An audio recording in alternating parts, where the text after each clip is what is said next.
A graça e a paz de Jesus, igreja. Que privilégio nós estarmos reunidos aqui hoje para adorarmos o Senhor. Que privilégio é você poder entrar numa igreja com a Bíblia na sua mão. Que privilégio é você poder sentar num banco agora para ver a exposição, ouvir a exposição da palavra de Deus e poder ser ministrado pela palavra. Isso é um privilégio que muitos irmãs nossas não têm. Mas a nós o Senhor nos deu a graça e o privilégio de estarmos aqui hoje. E é um grande privilégio isso. Gostaria de convidar a igreja a abrir a palavra de Deus comigo no Evangelho segundo nos escreveu Marcos. Nós continuamos nossa série de exposições no livro de Marcos, chegando aí ao final do Evangelho. Marcos capítulo 12. Nós lemos a partir do versículo 35, de onde parei na última semana. Então, Marcos capítulo 12, a partir do versículo 35. Nós seguimos a leitura até o final desse capítulo, nós concluímos hoje o capítulo 12, com a graça de Deus, na semana que vem começamos o capítulo 13, e o famoso sermão escatológico de Jesus. Então hoje, Marcos capítulo 12, a partir do versículo 35, creio que os irmãos encontraram, e diz assim a palavra de Deus. Ensinando no templo, Jesus perguntou: como os mestres da lei dizem que o Cristo é o filho de Davi? O próprio Davi, falando pelo Espírito, disse: o Senhor disse ao meu Senhor: senta-te à minha direita, até que eu ponha os teus inimigos debaixo dos teus pés. O próprio Davi o chama Senhor, como pode então ele ser seu filho? E a grande multidão o ouvia com prazer. Ao ensinar, Jesus dizia: cuidado com os mestres da lei. Eles fazem questão de andar com roupas especiais, de receber saudações nas praças e de ocupar os lugares mais importantes nas sinagogas e os lugares de honra nos banquetes. Eles devoram as casas das viúvas e, para disfarçar, fazem longas orações. Estes receberão condenação mais severa. Jesus sentou-se em frente ao lugar onde eram colocadas as contribuições e observava a multidão colocando dinheiro nas caixas de oferta. Muitos ricos lançavam ali grandes quantias. Então, uma viúva pobre chegou-se e colocou 2 pequenas moedas de cobre, de muito pouco valor. Chamando a si os seus discípulos, Jesus declarou: afirmo-lhes que esta viúva pobre colocou na caixa de ofertas mais do que todos os outros. Todos deram do que lhe sobrava, mas ela, da sua pobreza, deu tudo o que possuía para viver. Palavra de Deus. Senhor, nós te louvamos pelo privilégio que nós temos de abrir e ler a sua palavra. A sua palavra está diante de nós exposta, Senhor. Agora nós clamamos ao Senhor. Clamamos pelo nome de Jesus. Que o Senhor venha nos iluminar agora o entendimento. Que o Senhor venha abrir os nossos olhos, que o Senhor venha abrir os nossos ouvidos, que o Senhor venha abrir o nosso coração, e que a sua palavra venha transformar a nossa vida hoje, e que a sua palavra venha trazer grande glória para o teu nome hoje, que a sua palavra venha exaltar o nome do nosso Senhor Jesus Cristo. É o que nós oramos, em nome de Jesus, amém e amém. Então hoje nós continuamos e nós acabamos de ler esse texto e o nosso irmão Eduardo já leu esse texto no dízimo, agora eu vou aprofundar um pouquinho mais a explicação dele. E é interessante porque se você se lembra de tudo que nós temos visto no Evangelho de Marcos, revisando, dos capítulos 1 ao capítulo 8 nós temos Jesus e os milagres de Jesus. Jesus está revelando quem ele é através dos seus milagres. Os milagres de Jesus vão testificar que ele é o Messias. Nós chegamos então no capítulo 8, ele faz a famosa pergunta para os seus discípulos: quem os filhos dos homens dizem que eu sou? Que o filho do homem é uns Elias, outros alguns dos profetas, mas e vocês quem dizem que eu sou? Tu és o Cristo. Tu és o Cristo. Tu és o Messias. E a partir do capítulo 9, então, nós temos Jesus agora ensinando aos seus discípulos o que é ser Messias. Porque eles têm uma visão messiânica distorcida. Assim como nós vamos ver no começo aqui dessa passagem que nós lemos, a partir do versículo 35, a pergunta é, como que o Messias pode ser filho de Davi? Então Jesus está corrigindo essa visão messiânica, e nós chegamos ao ápice do ministério público de Jesus. Antes dessa passagem, então, ele está respondendo essa questão da sua messianidade, revelando que tipo de Messias ele é. Mas antes dessa passagem, nós vimos que no capítulo 11, ele entra em Jerusalém, e ele é ovacionado, aclamado como o filho de Davi, como o Messias. E ele então vai lá e purifica o templo, e ele é condenado por isso. E a pergunta que agora essa sessão de Marcos está respondendo é a pergunta dos religiosos. Que autoridade você tem para fazer isso? Quem você pensa que você é para fazer isso? No capítulo 11. E aí Jesus não responde essa pergunta, ao que ele vai responder agora com esses 3 confrontos que nós vimos antes. Quais são os 3 confrontos que nós vimos antes? Jesus ele teve um confronto com o Sinédrio. E quem é o Sinédrio? O que forma o Sinédrio judaico? Os fariseus, os saduceus, os mestres da lei. E nós tivemos então os 3 embates, as 3 armadilhas por parte desses 3 grupos. Os fariseus juntos com os herodianos. Depois nós vimos a pergunta dos saduceus, e na última semana nós vimos a pergunta do maior mandamento, dos mestres da lei. Qual é o maior mandamento? Depois que Jesus respondeu a todas as armadilhas, de uma maneira genial, como o texto nos apresenta, agora ele para, e ele começa agora vocês pararam, acabaram com as perguntas? Agora deixa eu fazer uma pergunta para vocês. Lembre-se do contexto. Ele está falando, ele está ensinando que tipo de Messias ele é. É por isso que essa pergunta aqui é importante. Mas é importante também por causa do que veio anterior a isso. O que veio anterior a isso? O que veio anterior a isso aqui é a pergunta: qual é o maior mandamento? Então tudo que segue aqui agora está respondendo, está apontando, está conectado com o que veio anterior. Qual é o maior mandamento? Amarás o Senhor, o seu Deus, de todo o seu coração, de toda a sua alma, de todo o seu entendimento, com todas as suas forças. E ao próximo, como a ti mesmo. Agora, o que Jesus, ou que Marcos aqui vai nos mostrar em Jesus, é como os mestres da lei, como os religiosos, não amavam nem a Deus e nem ao seu próximo.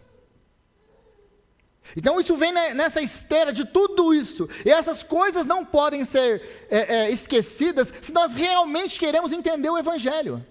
É por isso que nós precisamos estudar a Bíblia dentro do seu contexto. Eu não posso tirar um versículo, um texto da Bíblia aqui, porque eu leio esse texto que eu acabei de ler para vocês, e parece, se você não entende o contexto, a viúva pobre deu mais do que todos os outros, e toca o barco e a vida continua.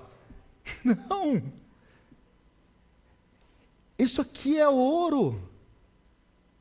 Ele está aprofundando, está mostrando, ok, agora vocês sabem o que Deus exige. Amor a Deus, amor às pessoas. Como que isso se manifesta? Ou melhor, agora eu vou mostrar para vocês como que isso não se manifesta. Porque as viúvas que vocês deveriam estar cuidando, agora vocês estão explorando. Essa é a genialidade da resposta de Jesus aqui. Mas o texto então aqui vai mostrar para a gente a religião da aparência. E Jesus então aqui vai mostrar, nós temos uma progressão. Esse texto nós poderíamos dividir ele em 3 pregações tranquilamente, mas eu vou condensar ele em uma só. Nós podemos dividir eles em 3 momentos. Primeiro momento, os religiosos eles vão interpretar erroneamente a palavra de Deus. Com a pergunta, Jesus pergunta para eles, a questão de Davi aqui, e o Messias? Essa pergunta vai mostrar que eles não sabem interpretar a palavra de Deus. Porque eles não sabem interpretar a palavra de Deus, nós temos um segundo momento, que muda o discurso aqui. Qual que é o segundo momento? Agora, eles estão preocupados, eles aplicam errada ou erroneamente a palavra de Deus, porque eles interpretam errado, eles aplicam errado, buscando glória, honra, posição social e serem honrados na frente das pessoas. E no final, ao invés deles cuidarem, amarem o próximo, como está escrito na lei, eles não vão, não apenas não cuidar da viúva, mas vão explorar a viúva. Então, porque eles interpretam errado a palavra, eles aplicam errado, e eles exploram quem eles deveriam cuidar, quebrando assim o primeiro mandamento e o segundo mandamento, o resumo de toda a lei. É isso que esse texto está nos mostrando. Então, esse é o clímax do ministério de Jesus Cristo. É a última semana, lembrando que ele está no templo, nesse momento aqui agora, ele está no templo, e isso aqui é importante, porque é a semana da paixão, a semana que antecede a sua crucificação. E eles têm essa sequência lógica, eles interpretam errado, eles aplicam errado, eles exploram quem eles deveriam cuidar. O que vem no capítulo 13? O que sobra para Deus fazer com esse sistema religioso falido? Condenação. Aí nós temos o famoso sermão do capítulo 13, que condena. Não vai ficar pedra sobre pedra aqui. Aí vocês já entendem a progressão do próximo capítulo. Como que isso aqui agora vai levar à inevitável condenação de todo aquele sistema religioso. Que é o capítulo 13. Aí Jesus vai fazer o famoso sermão escatológico, como ficou conhecido. Mas não, Jesus ele vai encerrar o seu ministério público agora, no templo, isso aqui é importante, no templo, expondo 3 contrastes fundamentais. O primeiro contraste que nós vemos nesse texto aqui, o contraste entre a verdadeira identidade messiânica e a falsa. Aquilo que eles esperavam, com a pergunta do Messias, primeira parte aí dos versículos. Segunda coisa que ele vai mostrar aqui, a diferença entre a religiosidade externa e a verdadeira devoção interna, genuína. É a terceira coisa que ele vai deixar muito evidente aqui, a diferença entre viver de aparência e viver realmente para a glória de Deus. Então é isso que nós vamos aprender com Jesus hoje. Se você voltar comigo, versículo 35. Ensinando no templo, Jesus perguntou, como os mestres da lei dizem que o Cristo, toda vez que você vê essa palavra Cristo, é a palavra Messias. Como que os mestres da lei dizem que o Messias é o filho de Davi? O próprio Davi, falando pelo Espírito Santo, disse, o Senhor disse ao meu Senhor, Salmo 110, versículo 1. Senta-te à minha direita até que eu ponha os teus inimigos debaixo dos teus pés. O próprio Davi o chama Senhor. Como pode então ser ele seu filho? A grande multidão o ouvia com prazer. Então aqui Jesus apresenta agora uma pergunta. Vocês acabaram com as perguntas de vocês? Deixa eu fazer uma pergunta para vocês. Já que vocês são especialistas na lei, que vocês sabem interpretar isso aqui muito bem, deixa eu fazer uma pergunta para vocês. Salmo 110, versículo 1. É lógico que eles não têm versículos, eles não têm capítulos, eles não têm nada disso. Mas Davi, falado ou guiado pelo Espírito Santo, ele disse, olha, o Senhor disse ao meu Senhor. Bom, no texto original, no hebraico, está escrito lá, o Senhor, agora Yahvé, disse a Adonai, que é uma outra forma de Senhor. Então ele faz uma distinção, são o Senhor, o Deus dos céus e o Messias. Então como que Davi chama o Messias de seu Senhor? Não faz sentido. Porque, se você se lembra, eles estão numa sociedade patriarcal, e quem tem a proeminência é sempre o pai, nunca o filho. Se o grande homem de Deus, o grande rei Davi, ao rei que foi dado a promessa de 2 Samuel, no capítulo 7, de que nunca faltaria para ele descendência no trono, ele é um modelo de Cristo no Antigo Testamento. Se ele chamou ele de Senhor, então como que o Messias é filho, seu filho? E o que Jesus está querendo fazer aqui, Jesus não está negando que o Messias não é descendente de Davi, não é isso. Mas o que Jesus está mostrando para eles é que eles não entenderam quem é o Messias.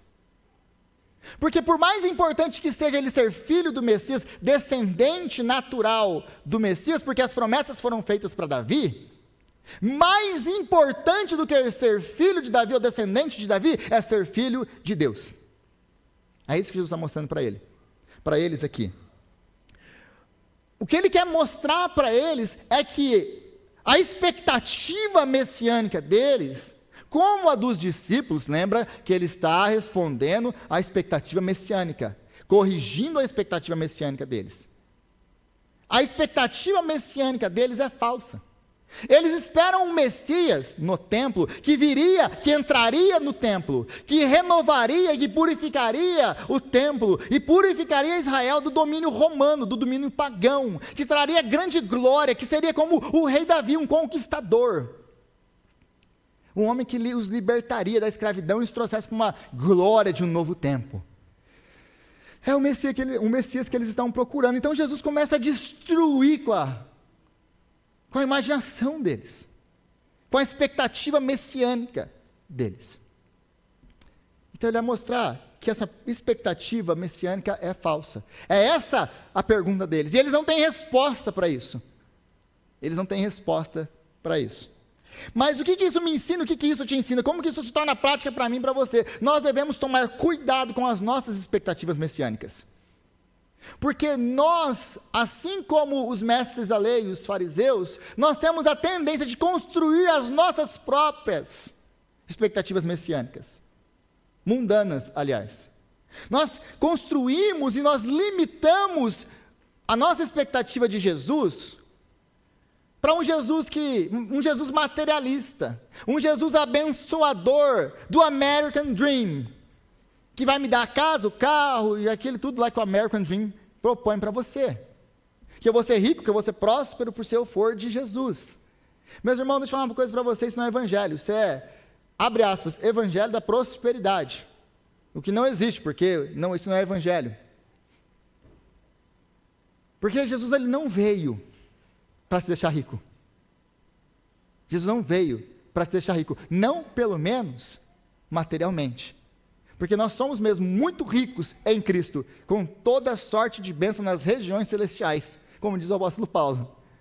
Ele veio para enriquecer você de maneira espiritual, que é o que realmente importa, porque tudo isso aí que nós vemos vai queimar. E não vai sobrar nada. Então nós precisamos tomar cuidado com as nossas expectativas, porque muita gente vai para a igreja buscando alívio material físico, da necessidade daquele momento.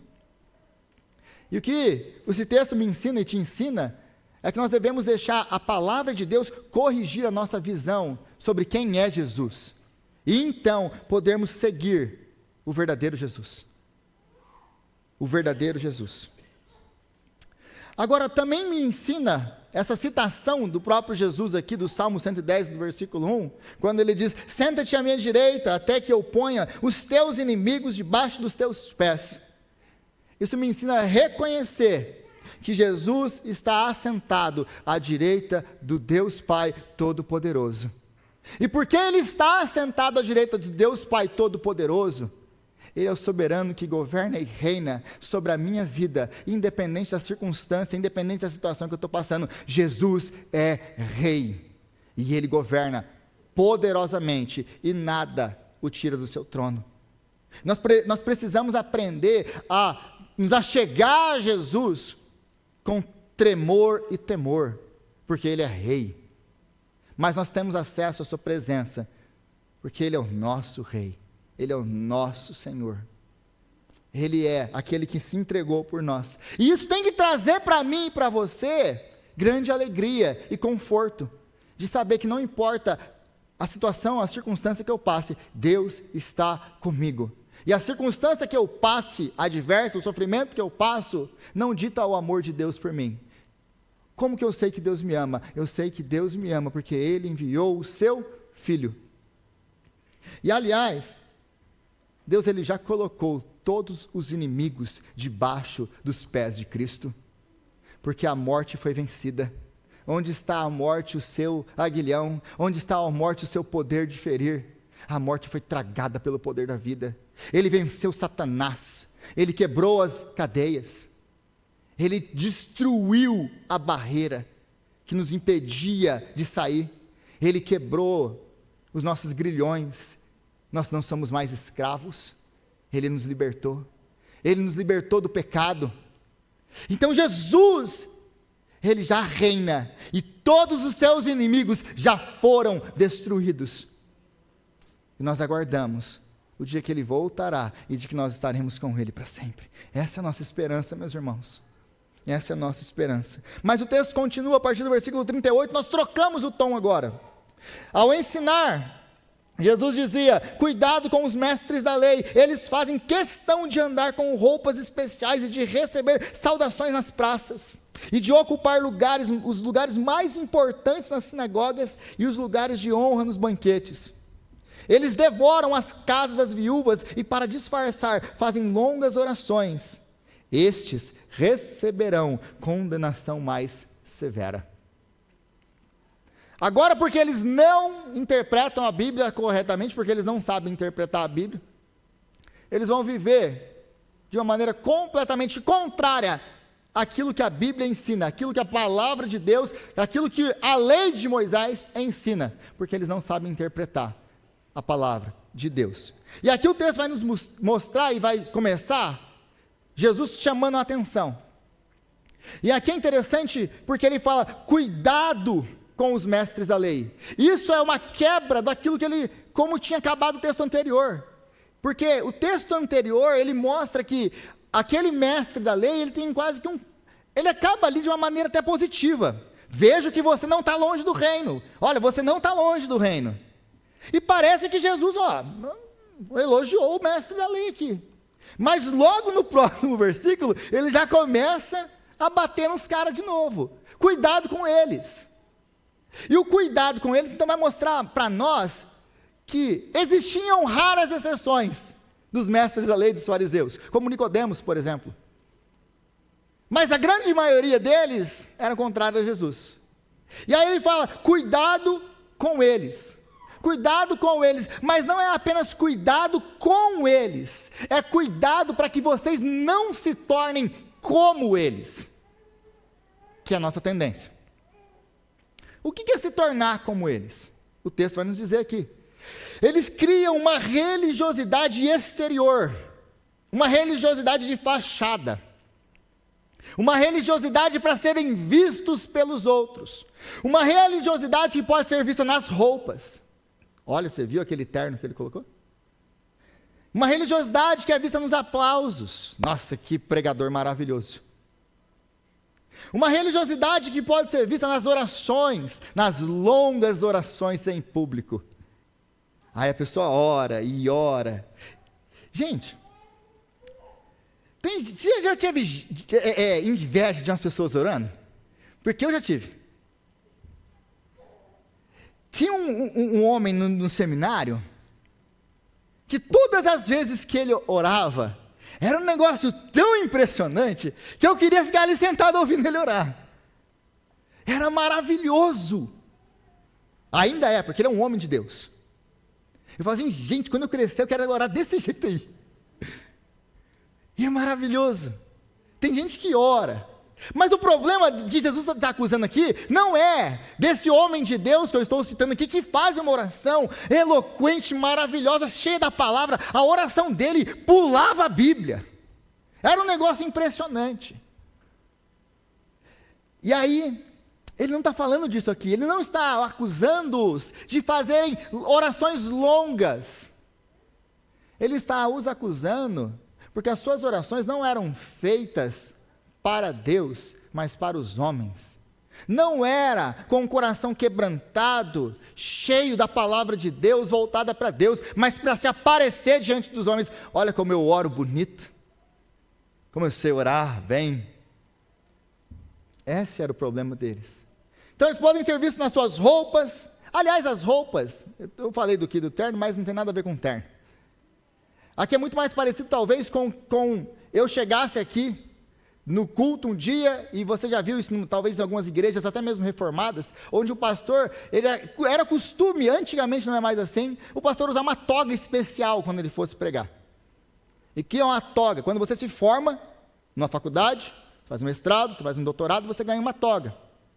E aquela roupinha especial parece uma fantasia lá muito doida, né? Aquele roupão lá, aquele pijamão lá que você tem que usar.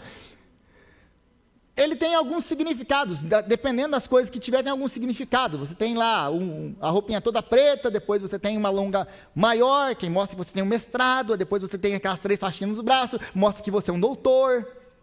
Então era a mesma coisa que eu chegasse aqui com uma toga de doutor, com as 3 faixinhas no braço, ninguém ia saber, né? Quem não estudou não ia saber nada daquilo. Mas, para se aparecer, eles tinham roupas especiais que os judeus usavam, que marcavam que eles eram doutores da lei. Nós também temos essas roupinhas especiais hoje, mas eles tinham essas roupas e eles andavam com essas roupinhas para mostrar, eu sou um mestre da lei, um doutor da lei. Então, e eles passavam nas ruas e as pessoas tinham todo um ritual, não era só uma baixar a cabeça, mostrar uma reverência, era todo um ritual, passar na rua e receber honras públicas. Era isso que eles gostavam. É dessas roupinhas que ele está falando. Eram roupas que identificavam-os como grandes religiosos. Então eles gostavam dessas coisas todas. E eles faziam grandes ofertas do que sobrava. Do que sobrava. Mas é interessante que essas grandes ofertas, elas eram custeadas pela exploração dos pobres e das viúvas. Porque é o que o texto vai continuar aqui, quando ele fala das viúvas. E eles fazem longas orações. Versículo 40. Eles devoram as casas das viúvas e, para disfarçar, fazem longas orações. Estes receberão maior condenação. Então eles exploram as viúvas, dão grandes ofertas, porque eles exploram elas.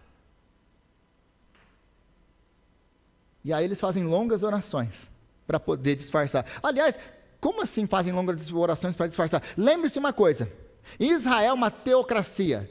O que governa o Estado israelense é a lei de Deus. Nós temos a lei que organizava a nação de maneira civil e espiritual. Então esses mestres da lei, eles não são apenas teólogos, eles seriam um teólogo advogado. Ele sabe tudo de lei civil e tudo de lei religiosa. Você imagina uma coisa dessa, um teólogo que é um advogado. O cara sabe da lei, o cara sabe da lei de Deus. E esses caras, essas pessoas, esses mestres da lei, eles que tinham que ajudar as viúvas nos processos legais, das suas casas e etc. Eles precisavam então dar auxílio para essas pessoas, para que elas pudessem manter as suas casas, morreu o marido. Qual que é o processo agora que tem que fazer? É o mestre da lei quem faz isso. Mas o que eles faziam? Eles exploravam, elas perdiam as suas casas, eles tomavam posse, eles roubavam, usando a lei. Era isso que eles faziam. É disso que Jesus estava acusando aqui. Às vezes eles eram até mesmo contratados, e para consolar, eles fazem longas orações. Que pena, minha irmã, que você vai ficar na rua. Mas que o Senhor te abençoe e te guarde. Era isso, é disso que Jesus está falando aqui.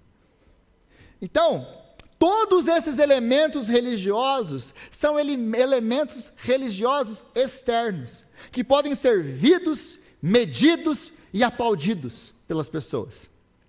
São coisas que as pessoas podem ver e falar assim, ali é um grande homem de Deus. Mas Deus não se importa com nada disso, porque Deus não vê o exterior, mas o interior. Samuel, não se atente para a aparência, porque eu não vejo como os homens, eu vejo o coração. Eu vejo o coração. Então, eles são homens de Deus, para aparecer para todo mundo no público. E aliás, meu irmão, é muito fácil ser um religioso, é muito fácil ser crente na igreja. Na igreja você pode pôr a roupinha de crente, você vai para a igreja, olha lá como todo mundo é comportadinho aqui. Vocês são maravilhosos. Mas Deus não está nem aí com a sua casca religiosa. Deus quer saber quem é você lá na sua casa, com a sua esposa e com seus filhos. Deus quer saber quem é você quando fecha a porta e é só você e Deus. Sabe por quê? Porque se você for um homem de Deus, uma mulher de Deus, no particular, você vai ser um homem de Deus, uma mulher de Deus, no público. Se você é no privado, você é no público. Mas não importa o quão religioso você seja no público, se você não é no privado. Porque Deus olha para o nosso coração. Agora, então, tudo isso aqui vai mostrar o que Jesus acaba no versículo 40. Eles vão explorar as viúvas. Fazendo assim, quebrando assim, tudo isso aqui até aqui, eles interpretam errado. Eles querem aparência de religiosidade, eles querem aplausos, eles querem glória para si, mas a glória é somente a Deus. Eles quebram o primeiro mandamento, mas eles quebram também o segundo mandamento. Eles não amam nem a Deus e nem aos homens. É disso que esse texto está falando. Aí Jesus ele vai fazer agora um contraste, a terceira parte desse texto, com a viúva. É por isso que essa história dessa viúva está aqui. Para fazer agora esse contraste. Agora eu vou mostrar para vocês qual é a verdadeira religião.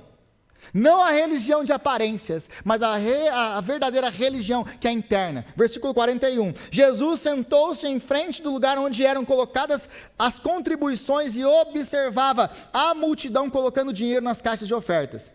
Muitos ricos lançavam ali grandes quantias. Muitos ricos lançavam ali grandes quantias.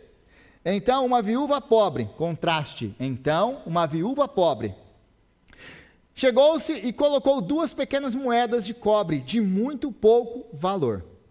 Chamando para si os seus discípulos, Jesus declarou: afirmo-lhes que esta viúva pobre colocou na caixa de ofertas mais do que todos os outros. Todos deram do que lhe sobrava, mas ela, da sua pobreza, deu tudo o que possuía para viver. Agora então Jesus, depois de tudo isso que eu falei, ele vai mostrar a verdadeira religião. Porque note de novo o contraste. Qual o contraste? A viúva. Ao contrário dos religiosos, a viúva não tem nada do que eles têm. A viúva não tem boas roupas. Aliás, um dos identificadores de uma viúva eram as suas roupas. Para mostrar que ela era uma viúva, tinha um certo jeito de roupa que ela usava, algumas coisas na roupa que ela usava, que mostrava que ela era uma viúva, e lógico, toda a pobreza escancarada que uma viúva vivia.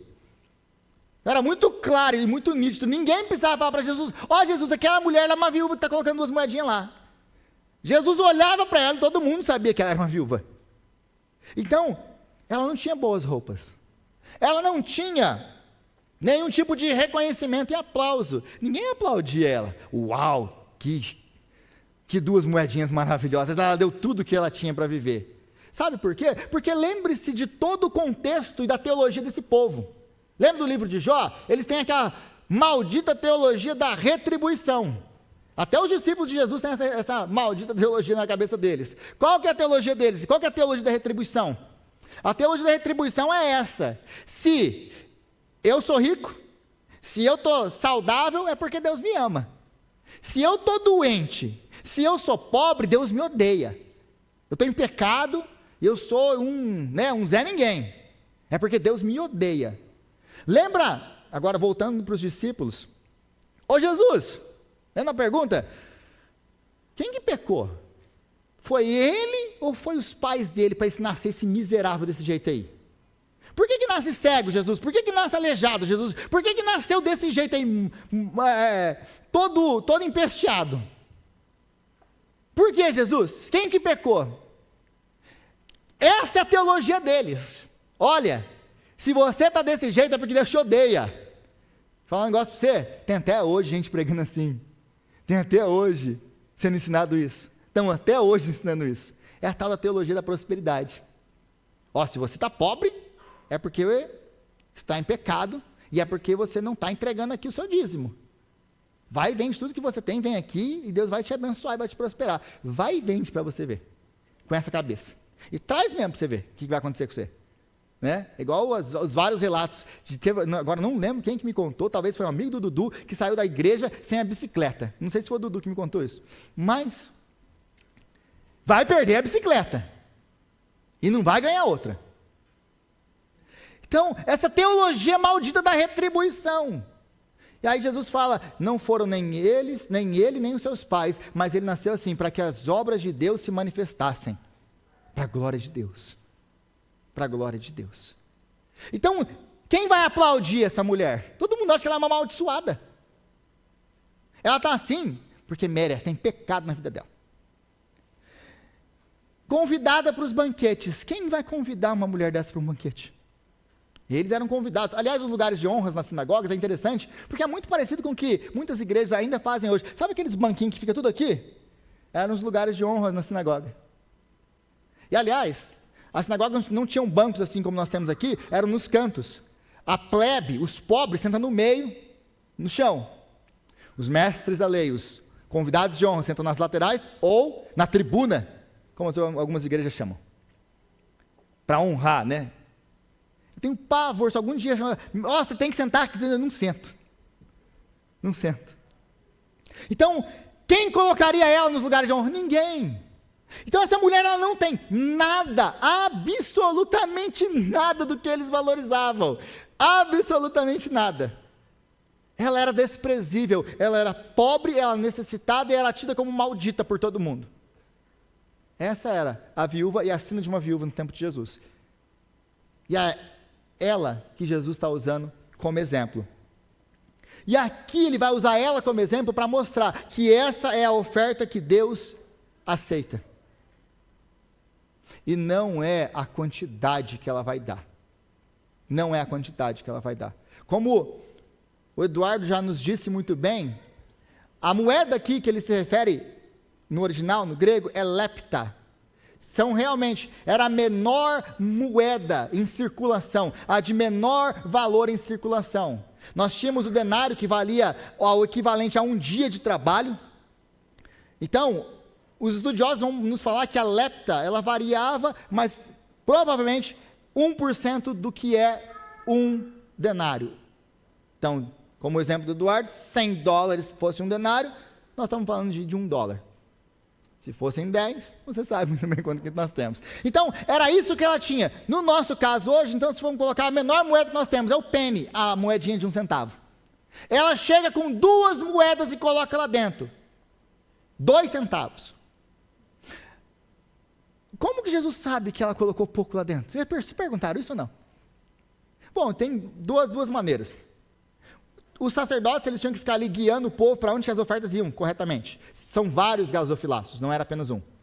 No pátio das mulheres, tinham, se eu não me engano, 12 ou 13 gasofilaços lá. E esses gasofiláceos tinham forma, parecia de corneta. Então, toda vez que você colocava uma moedinha, e a moeda, ela, dependendo do tamanho, ela também aumentava o valor. Uma moeda grande, de valor alto, uma moeda pequena, de pequeno valor, valia nada. Então, quando os ricos colocavam as suas moedas dentro do gasofilácio, aquilo emitia um som, e todo mundo ouvia aquele som. E aí você colocava aqui, aliás, a palavra gasofilácio vem deles, é o que nós usamos até hoje, gasofilácio. Bem diferente do nosso, que você coloca um envelope aqui e não faz nenhum som, né? E ninguém sabe que você colocou aqui. Eles colocavam a moedinha, e a moedinha fazia um som, como uma trombeta, dando glória do tamanho da sua oferta. Então, se tem algum tipo de som, não dá, na oferta da moeda da mulher aqui, o som era negativo, né? E nem som fazia. Mas então ela coloca 2 moedas. E 2 moedas de pouco valor. Ou seja, imagina que você vem aqui hoje, você traz 2 centavos e coloca 2 centavos aqui. Faz com todo, agora pensando logicamente, pensando fisicamente, administrativamente, materialmente, faz alguma diferença você colocar aqui 2 centavos? Não. Mas na economia de Deus, sendo tudo o que ela tinha, faz completamente a diferença. Completamente a diferença. Porque é isso que importa para Deus. Então o texto vai nos dizer que ela deu tudo o que ela tinha para viver. Ela não deu o que sobrava. Todos da sua muita riqueza deram. O dar para eles não custou nada. O dar para eles não custou tirar nada da sua vida. O dar para eles não mudou nada no seu estilo de vida. O dar para eles é de tudo o que sobrava. Então, para eles dar ou não dar, não fazia diferença. Agora, para ela, o texto vai deixar, Jesus vai deixar muito claro para nós. Ela deu tudo o que ela tinha para viver. Afetou a vida dela? Completamente. Então, você vai ver que ela dá tudo aquilo, e ela dá porque a confiança, a dependência dela está completamente no Senhor. O Senhor é quem vai prover. Essa é a diferença. Eu não se dar do que me sobra, não me custa nada. Vai fazer alguma diferença da minha confiança em Deus? Se eu der aquilo ali, eu não preciso confiar mais ou menos em Deus, porque eu sei o tanto que eu tenho. Eu não dependo de Deus para aquilo. Eu dei do que sobra. Ela deu tudo o que ela tinha para viver. É disso que Jesus está falando aqui. E isso vai nos ensinar algumas coisas sobre dar, sobre dinheiro. Agora, Rodrigo, a gente não gosta de falar de dinheiro na igreja. Nós não podemos falar de dinheiro na igreja, escandaliza as pessoas. Mas o texto fala de dinheiro. A gente precisa falar de dinheiro. E para mim aqui nós apontamos duas perguntas. E esse texto vai me ensinar a fazer duas perguntas. E a primeira pergunta que nós fazemos, ou que esse texto me ensina, é a pergunta do religioso. E qual que é a pergunta do religioso? A pergunta do religioso com relação a dinheiro é essa: quanto eu tenho que dar? Quanto que eu preciso dar para que eu seja abençoado? O que eu tenho que fazer para receber de volta? Lembra da teologia da prosperidade? Traz aqui e Deus vai te dar de volta. Essa é a pergunta do religioso. Aí a pergunta do religioso vai ser: quanto que eu tenho que dar então? Ô pastor, quanto que eu tenho que dar na igreja? Essa é uma pergunta bem frequente, aliás, para mim. Quanto que eu tenho que dar? Mas essa pergunta é a pergunta do religioso. Essa pergunta, ela nasce de um coração de barganha com Deus. Eu vou dar esperando receber em troca. Eu vou dar porque eu sou um religioso, porque eu sou obrigado a dar. Eu vou dar, e dar para mim é um fardo. Eu trago o meu dízimo aqui, mas eu trago porque eu tenho que dar, né? Eu tenho que obedecer a Bíblia, porque senão eu não vou ser abençoado. Essa é a visão religiosa. Eu dou para ser abençoado. Eu dou para ter de volta. Eu dou porque eu sou um religioso. E eu tenho medo. Se eu tô, às vezes eu não dou, e aí eu dou. Se eu dou porque eu estou com medo de não ter de volta. Vai que Deus me tira o que eu tenho. Então eu tenho que obedecer. Mas esse é um relacionamento de barganha com Deus. E deixa eu lembrar uma coisa para você. Não se barganha com Deus que não precisa de nada, porque deles são todos os animais do campo, deles é o céu, a terra e tudo que nele se fez. Deus não precisa do meio do seu dinheiro. Então, se você chega para Deus com essa pergunta, e essa é a pergunta do religioso: quanto que eu tenho que dar? É porque você está cumprindo um rito religioso, você tem um relacionamento de troca com Deus. Agora, tem a segunda pergunta. Qual que é a pergunta? A pergunta do filho. E o que o filho pergunta? O filho pergunta assim: quanto que eu posso dar? O que eu posso fazer por esse Deus que me amou da maneira com que Ele me amou em Cristo Jesus? Eu não quero saber do mínimo, eu quero saber o que eu posso fazer, o que eu posso cortar, como que eu posso investir mais. Como que eu posso fazer o nome de Jesus grande e proclamado através da minha vida e desses recursos, daquilo que Ele colocou na minha vida? O que eu posso fazer, o que eu posso sacrificar para fazer o nome dEle grande? Essa é a pergunta do filho, não do religioso. Essa é a pergunta daquele que entendeu que tudo que tem é graça. Que tudo que tem é graça. E aliás, deixa eu fazer uma diferença. Agora eu vou dar um exemplo para você, para ficar isso mais palpável para você. Todo mundo aqui é convidado para aniversários, principalmente aniversário de criança. E quando você vai no aniversário de criança, até no adulto você não liga muito com esse negócio de presente, mas no de criança você tem que ir, você tem que levar alguma coisa. E aí você faz o seguinte: você vai no aniversário da criança, você fala assim: vou ali comprar um presente, porque eu tenho que comprar. Aí eu vou lá na TJ Maxx, ou na Marshalls, ou no Walmart. E não, o budget, o orçamento para isso aqui é vintão. E não pode passar disso. E aí eu chego lá, e aí eu vou procurar alguma coisa de vintão. Que coisa de vintão que eu vou procurar? Uma bem grandona. Porque aí parece que é um presentão. Estão mentindo? Está vendo como eu conheço? Aí a gente quer chegar lá com aquele pacotão grandão para mostrar que a gente está trazendo um presentão. Bando de religioso. O religioso do presente. Ah, mas se tiver de 15 é melhor. Não é? Aí se achar um grandão de 15, então aí é glória a Deus. É para aplaudir de pé, igreja. Agora, para que a gente dá o obrigado? Dá porque é obrigado, dá porque tem que fazer. Para quem a gente não gosta, para quem a gente não valoriza, para quem a gente não ama. Eu vou dar para o meu filho, eu vou dar o vintão porque eu tenho que dar para o meu filho? Eu vou dar para minha esposa, eu vou dar o vintão porque eu tenho que dar para minha esposa? Eu vou dar para o meu pai, para minha mãe, o vintão porque eu tenho que dar para o meu pai, para minha mãe? Não. Como que eu vou dar para o meu pai, para minha mãe? O papai gosta disso, a mamãe gosta disso, a minha esposa gosta disso. Eu não quero saber o preço, eu vou dar porque eu quero ver ela feliz. Essa é a atitude do filho, essa é a atitude do marido, essa é a atitude daquele que ama. Vocês entenderam a diferença? Essa é a atitude que nós temos muitas vezes com nossos dízimos, com nossas ofertas com o Senhor. Eu dou porque eu tenho que dar.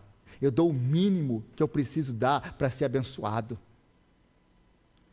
Meu irmão, Deus olha o nosso coração.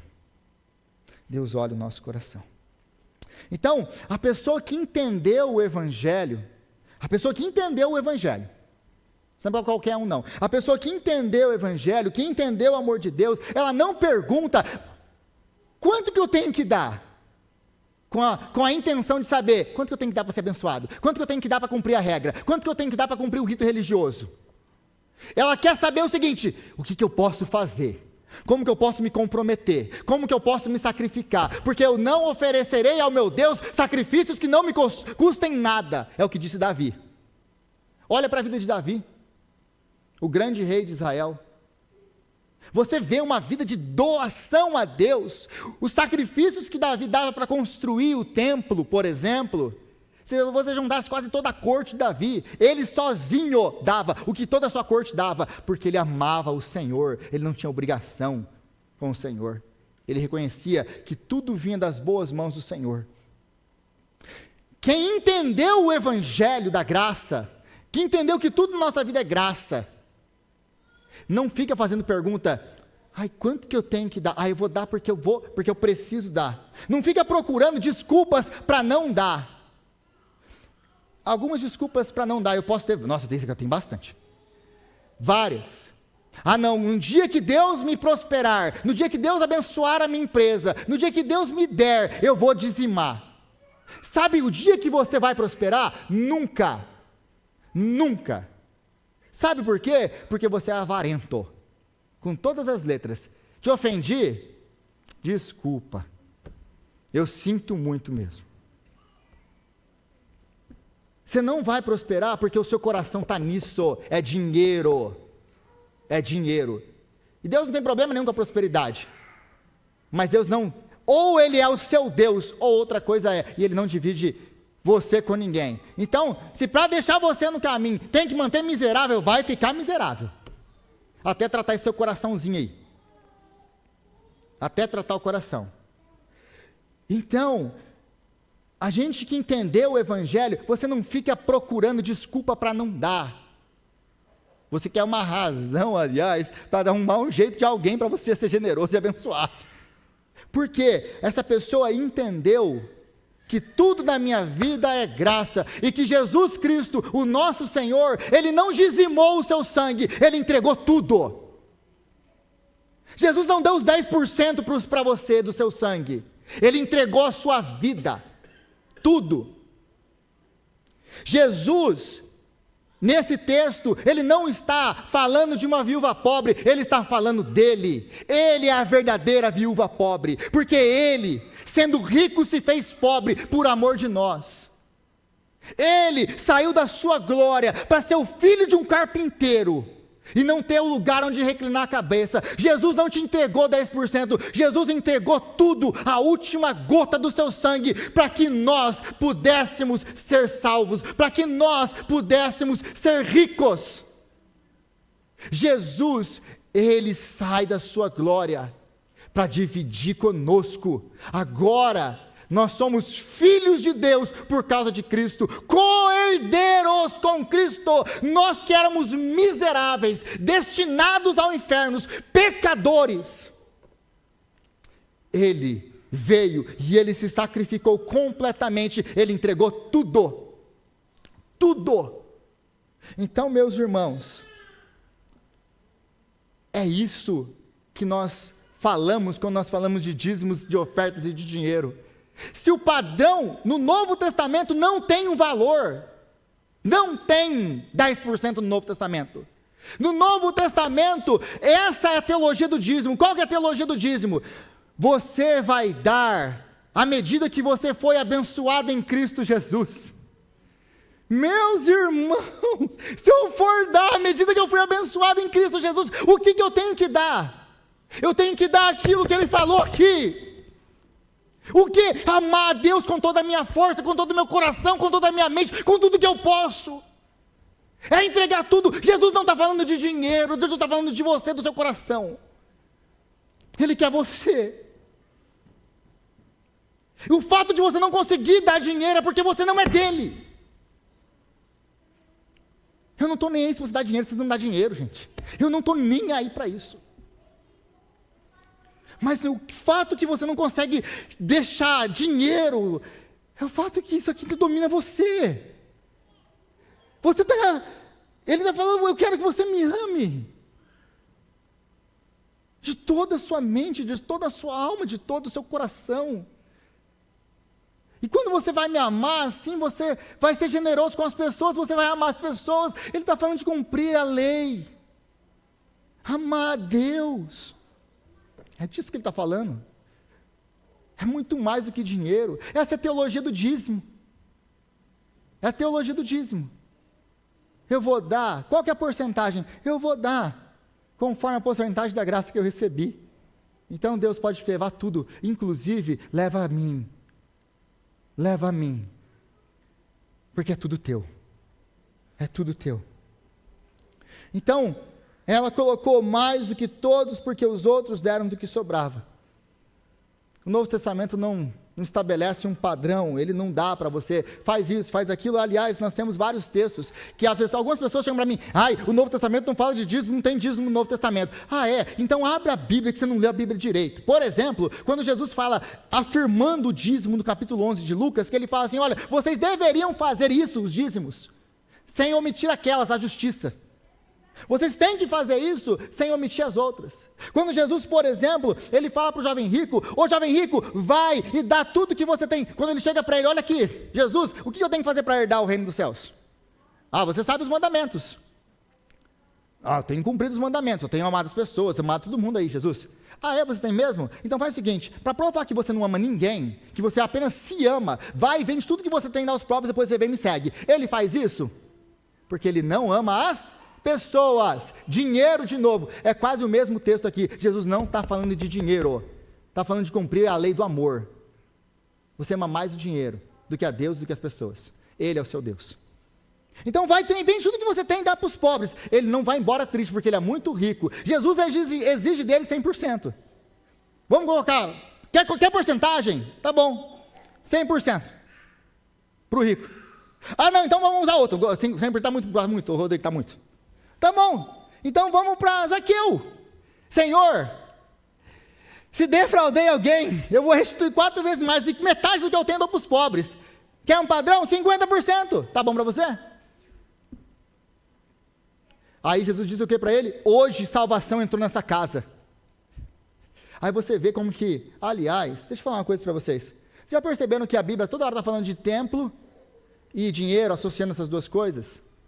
Porque templo significa adoração, significa serviço, significa você se dedicar. É tempo. Amar a Deus custa tempo e dedicação. E amar a Deus envolve dinheiro, sacrifício. Tempo e dinheiro. Sabe por que a Bíblia fala toda hora de tempo e dinheiro? Porque é onde você gasta o seu tempo e aonde você investe o seu dinheiro, aí está o seu Deus. Me fala onde que você gasta o seu tempo e aonde que você gasta o seu dinheiro, eu vou te falar onde é o seu Deus, onde o seu Deus está. É por isso que a Bíblia toda hora está falando de dinheiro e salvação, dinheiro, tempo, sacrifício, entrega. Porque isso vai mostrar onde está o seu Deus. Então nós não temos um padrão, porque o padrão para nós darmos no Novo Testamento é segundo a graça que nós recebemos em Cristo Jesus. E por que é tão difícil dar dinheiro para nós encerrarmos? Por que é tão difícil dar dinheiro? Por duas razões em resumo. A primeira delas, porque o dinheiro é a nossa segurança. Você acha que você vai acumular, que você vai ter, vou ter lá na minha conta, vou comprar vaca no Brasil, vou comprar aquele monte de casa lá no Minas, e aí eu vou voltar para lá. Se voltar, né, porque não volta. Quantos dessas pessoas voltaram e não tinham nada lá? Tá? Eu conheço várias histórias. E outras histórias, como aquela tão conhecida parábola do homem dos grandes celeiros, que construiu, acumulou e teve, prosperou. Hoje te pedirão a alma, e o que você vai fazer com tudo que você acumulou? O dinheiro, ele vai embora, meus irmãos. Hoje você tem no banco, amanhã o governo muda, você perde tudo. Se a sua segurança estiver no dinheiro, é uma segurança bem limitada, por mais dinheiro que você tenha. Aliás, cai num leito de hospital aí, e aí você vai ver o que o seu dinheiro pode fazer por você. Então, nós não conseguimos dar dinheiro porque o dinheiro é nossa segurança. A segunda coisa, nós não conseguimos dar dinheiro, sabe por quê? Porque dinheiro dá senso de valor para a gente. O carro que você anda, a casa que você mora, as roupas que você veste, isso dá senso de valor para você. Nossa, ó, as pessoas te olham de uma maneira mais respeitosa, porque pensam que você tem dinheiro. Até às vezes nem tem dinheiro, né? Porque o rico mesmo, coitado, o rico, você vê o rico se vestindo, é simples. Mas nosso problema com o dinheiro, nós não damos porque o dinheiro é nossa segurança, porque o dinheiro dá um senso de valor. Em outras palavras, porque o dinheiro é o nosso Deus. É o nosso Deus. E não se iludam, vocês não podem servir a Deus e ao dinheiro. É a advertência de Jesus. Então, o Senhor que Ele nos ensina a diferença da verdadeira religião interna e da religiosidade externa. E que tudo isso que nós vimos é cumprido por Cristo Jesus, o nosso Senhor. Senhor, nós te louvamos pela sua palavra, ó Pai, que é maravilhosa, que nos exorta, que nos confronta, Senhor. E nós te pedimos perdão. Perdão a Deus porque nós somos religiosos profissionais, que nos achegamos diante do Senhor com a pergunta: o que eu tenho que dar? O que eu preciso dar? Em vez de perguntar o que nós podemos fazer, o quão mais eu posso ir. Senhor, nos perdoa, porque nós estabelecemos para nós mesmos um relacionamento de barganha e religião com o Senhor, quando o Senhor nos chamou para viver um relacionamento baseado completamente na graça e no amor. Dá-nos graça para viver a palavra, Senhor. Em nome de Jesus Cristo, dá-nos graça. É o que nós oramos. Amém. Amém.